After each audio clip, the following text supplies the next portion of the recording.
I pledge allegiance to the flag of the United States of America and to the republic for which it stands, one nation under God, indivisible, with liberty and justice for all.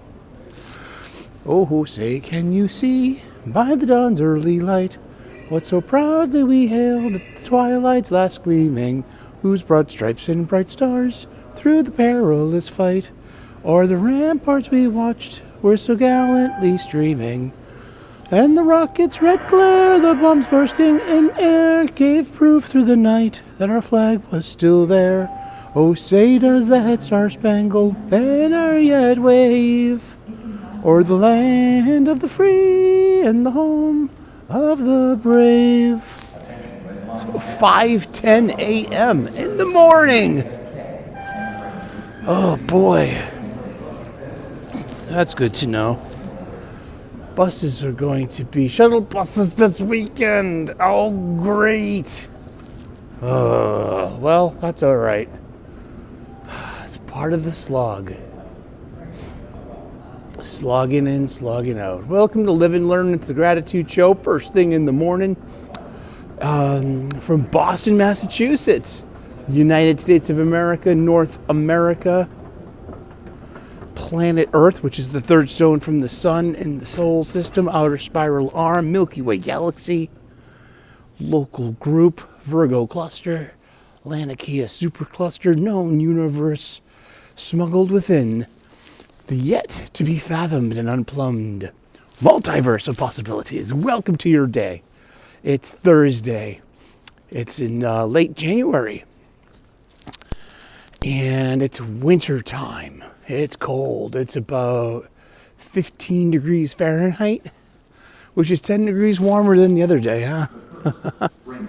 Wear layers. Stay warm.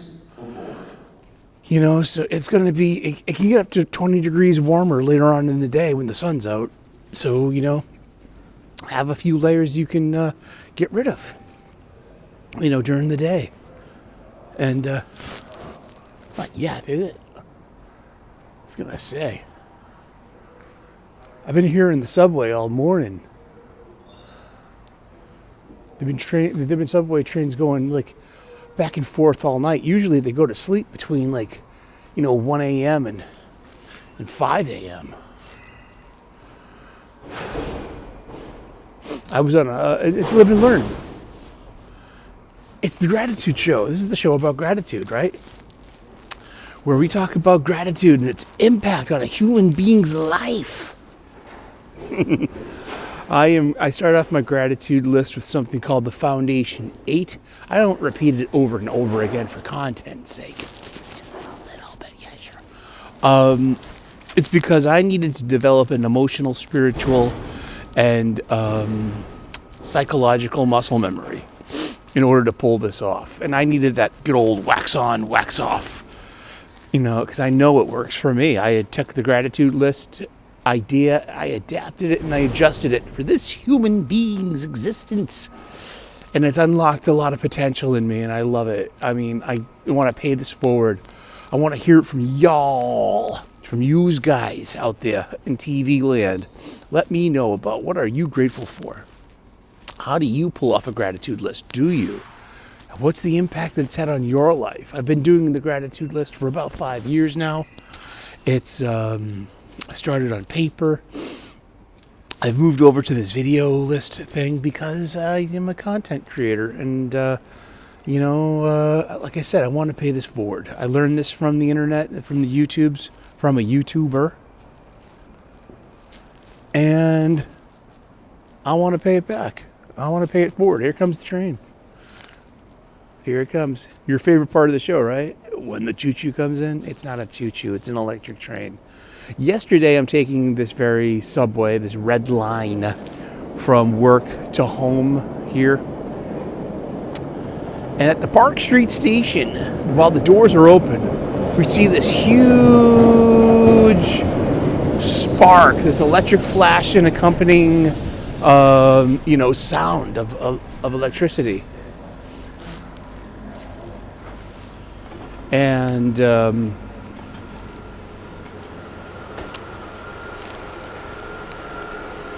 something happened on the train. It was like underneath the subway car itself.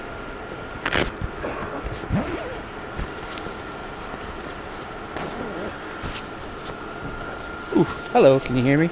Can you hear me in the back? Good. It was under the subway car itself, perhaps resting on the third rail, and something caught fire. It happens. The doors were closed. It took just less than 2 minutes to get those doors open. Not much smoke filled up the cabin of the train car. I want to say that the crew of the train did a good job of getting those doors open and getting the train cleared. And well, what I immediately did was I left the train station and I walked several blocks briskly, literally down Winter Street to Summer Street in a straight line to South Station, and caught the commuter rail to my station, Quincy Center. It's a $6.50 one-way train ticket to go to take the commuter rail. So the fare taker comes to me and it's like, "Hi, where you going?" Like, "Quincy Center." Like, it's $6.50. So I hand her a 20. And I was like, my train caught on fire at the red line at Park Street just now. I just ran from here. She was like, "Really?" Shit. And she didn't say shit, but she gave me back my 20. I got a free ride. That worked. Yeah. I'm blessed and grateful for this transit authority. So if it needs a weekend to fine tune some stuff, so be it. I do got to get to Medford though on Sunday morning, first thing. And I'm getting one more ride from my roommate. He's got a big old pickup truck, and he agreed to help me out. So I'm gonna take him up on his offer. Because as soon as the room's cleared, he can just start they can start their post-Eric life. But I start my gratitude list off with the Foundation 8. I am grateful for my family, my friends, my faith, my freedom, my health, my union job, a good night's sleep, and a solid breakfast. From there, I elaborate on that and I build on that. This gratitude list has unlocked potential inside of my mind, heart, and soul.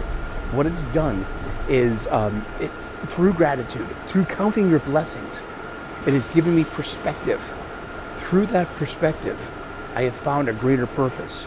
And through that purpose, I have found a greater degree of peace. Peace. With realization, with counting your blessings, with realizing things aren't as bad as your self-talk is trying to convince you that they are. And I'm not saying that your self-talk is like your biggest enemy. It can be, though, if you allow it to be. If you allow it to be unrestrained. Your self-talk's there for a reason. It's part of your shadow. Your shadow is trying to alert you to dangers and anxieties and fears that, it's trying to keep you on your toes and keep you alert. But if you keep at that alert status all the time, you're always going to be on edge. If you unfold your shadow into your complete being, if you accept your shadow and accept its role in your life, you can run your shadow and not let your shadow run you. It's Thursday. Yeah, if you didn't know, most of the days of the week are named after Norse gods, like Freya, the queen of the gods. Odin's wife is Freya's day. Odin's day. Odin sometimes begins with a W. Woden's day. Woden's day Wednesday. Tuesday. I don't know that one. But Thursday. Thor. Saturday is still Saturn or something like that. It's very Roman, I think. I don't know. I gotta look this up. I can't look at the internet and talk to y'all at the same time. What are you saying y'all for? What do you think? You're a millennial? You say yous guys. You're from Boston, kid. Okay, yous guys out there in TV land. Yous guys can look it up there on the internet. So buttons. I would stay overnight in Boston, but I gotta be on Bandito Bane's show at 7 p.m. U.S. Eastern Saturday night. Plus, all of my blankets and stuff are at my condo, so I got nothing to sleep with. I can like sleep in my clothes and on my mattress. No thanks. I'd rather sleep in like I now have all my blankets at home. My bed was a toasty, warm ensconcement of just pleasure and warmth, and I did not want to get out of bed this morning. It was so nice and toasty.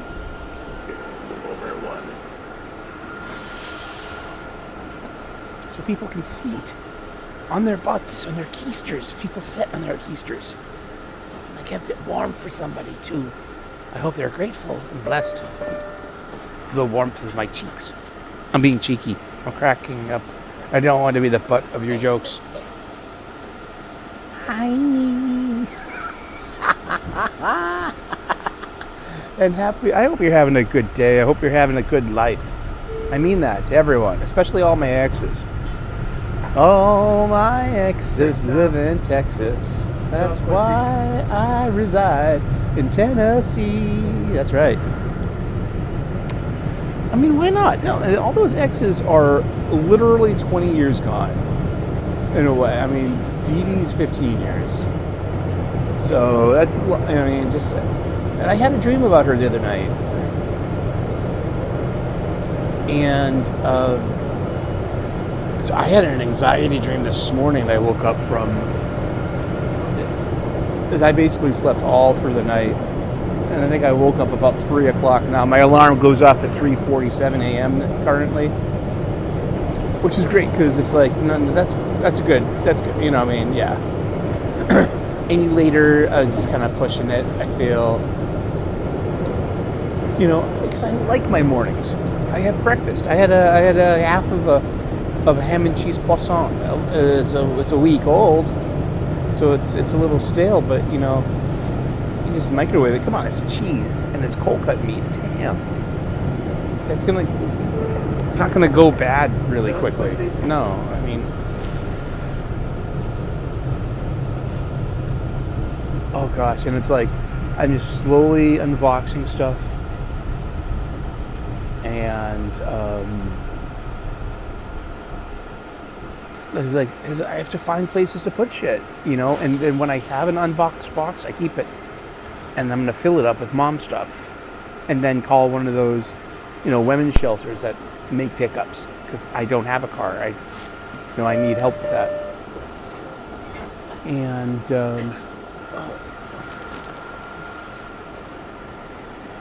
oh boy. Whew. But I'm grateful and blessed. We're friends with trucks.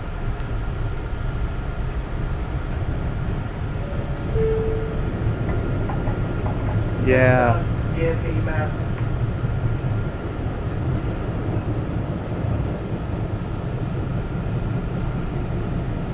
Oh boy.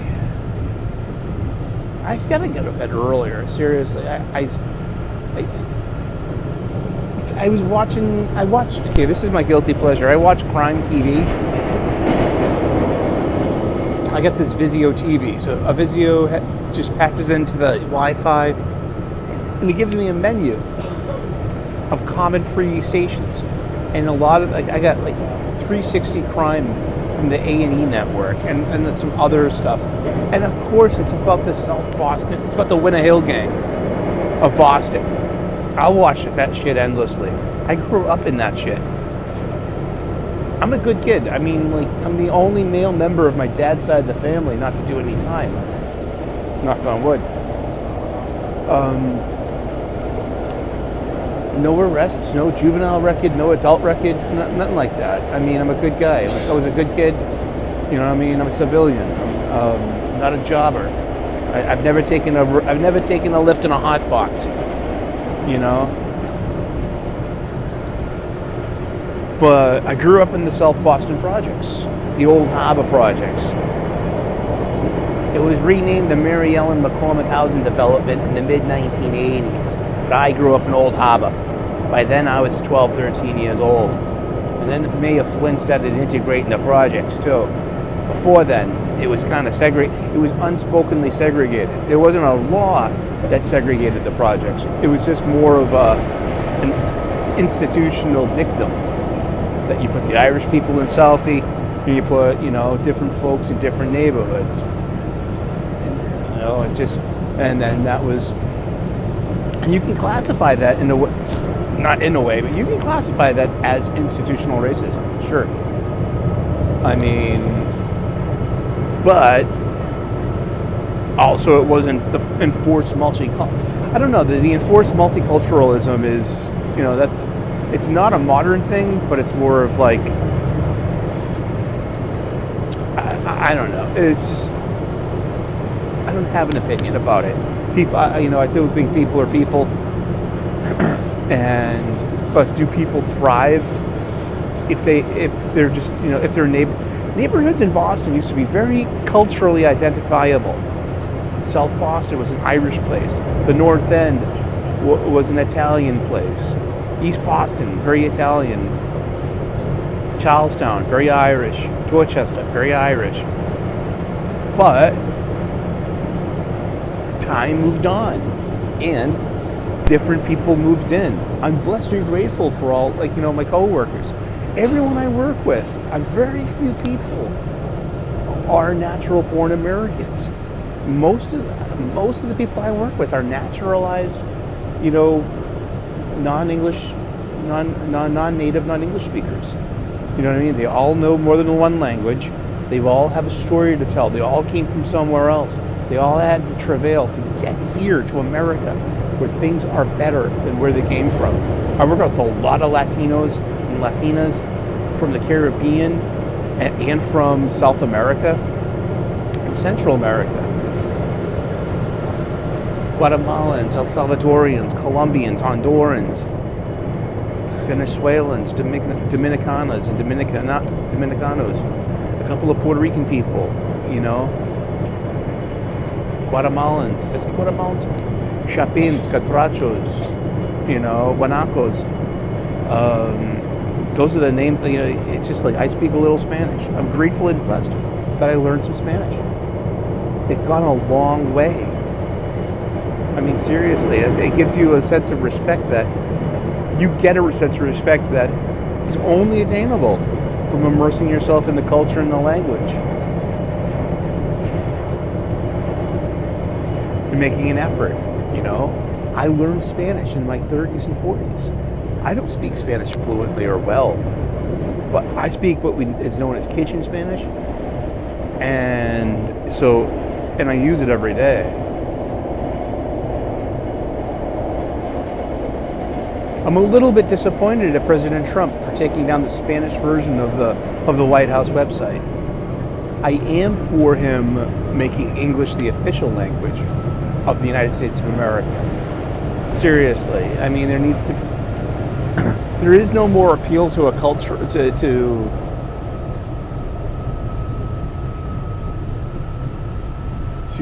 what's the word I'm looking for? When when you come to someone else's country and you live there and adjust and become part of the culture. You can't just,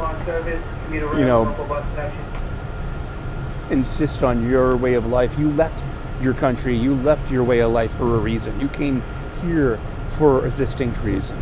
Now you're a person of two worlds. Someone in the chat, please let me know. I can't read the chat. I'm not live. Leave a comment. But but I still believe in the melting pot idea of America. And that's not an appeal to multiculturalism. It's an appeal to mixing it all up. And because multiculturalism in the academic postmodern sense is an obnoxious and unlikable idea that there is no need for tolerance anymore. When did tolerance become a bad word? Don't accept that. I mean, that's the wrong thing. You need to start with tolerance. People are annoying. You need to tolerate them. Unless they are having such a negative impact on you that it's harming your life, your livelihood, your home, your children, No, that's a different thing. I don't know. I don't have answers. All I have are more questions. Uh-oh. I don't know. We've just been idling for a minute. That's never a good sign. For all I know, I'm on the same train that caught fire yesterday. They fixed it and put it back out on the street. Oh, jeez. Can't this wait until Saturday? When you have the system shut down until here? Oh, God. Ah, Charlie Murphy. What did the 5 fingers say to the face? Slap. Here we go. I only ate half of my ham and cheese croissant. Now I'm regretting not eating the other half. Because I'm still a little hungry. Gosh, I gotta lose weight. But I'm grateful and blessed that I have a method for that. I just have to stick to it. I gotta agree to suffer. Cut out the foods that I know I shouldn't be eating. Bread. Dude, I got 3 cases of French bread pizza, 3 boxes of French bread pizza in the freezer. I love French bread pizza. I love my little parfait cups, but that's all sugar. I gotta cut out sugar, added sugar. I gotta cut out. I know how to do it. I just gotta do it. If you wanna do it right. Do it with me. If you wanna do it right. All right, coming up on my childhood. Not yet. There's my court, and there's my childhood bedroom. Interesting. Memory lane. All right. Well, that's about it for this morning. We're hitting the tunnel. We're about to lose our signal. I hope you have a wonderful morning. Let me know what you're grateful for. Let me know if you use a gratitude list. Let me know if you use gratitude to format your day and organize your brain. Gratitude has given me an amazing ability to reformat my self-talk so that the aforementioned nagging of a negative self-talk. I mean, I took a rolled up piece of newspaper and I whacked it on its nose and said, "Bad puppy." No, we don't hit the puppy. What I did though was I did reformat my self-talk. It's helpful now. It asks me questions such as how is that helping? Which is a good one. And you need to run your anger or your anger is going to run you. Because I'm used to being frustrated at shit and getting angry at shit. And what does it help? It literally scares other people and gives them leverage in order to be like, oh, he's crazy. He scares me. This isn't a safe space. This guy had a tantrum. This guy's good. This guy's having a melty. I think he needs the moment. You know, people are like that. So, do something about it. I'm just grateful and blessed that I lived long enough to achieve this, boss level of, I've achieved peace. Not total peace, but, enough peace that I'm so blown away by, wow. Phew. You know, there is a silver lining. Well, you have a great day. It's Thursday. Stay warm. Say a prayer for the unhoused people that could use it. Don't be a sucker and give people money, though, out of your pocket. You know. And be good to each other. Be good to yourself. When you're good to yourself, it kind of follows naturally. You're just better to other people. If you're better to yourself, you're better to others. I don't know why it just works that way. I know. But God bless. Namaste. Good luck. And we will see you with more gratitude. We got Wes is Thinking Critical at 10 a.m. U.S. Eastern on Saturday morning. I'm going to be on Bandito Baines Geeks Talking Geek at 7 p.m. U.S. Eastern. I'll post links for both of those. And then a Sunday, as always, we'll see about Sunday if I'm all done moving. You know, I should be able to do it. If I can't, I'll let you know. But, you know, the moving takes precedent. But hopefully that will be done early enough in the morning. And then I can just be like, hey, I'm all moved in. Let's begin this new chapter. Turn the page. All right. God bless. Namaste. Good luck. We will see you with more videos later. Bye-bye.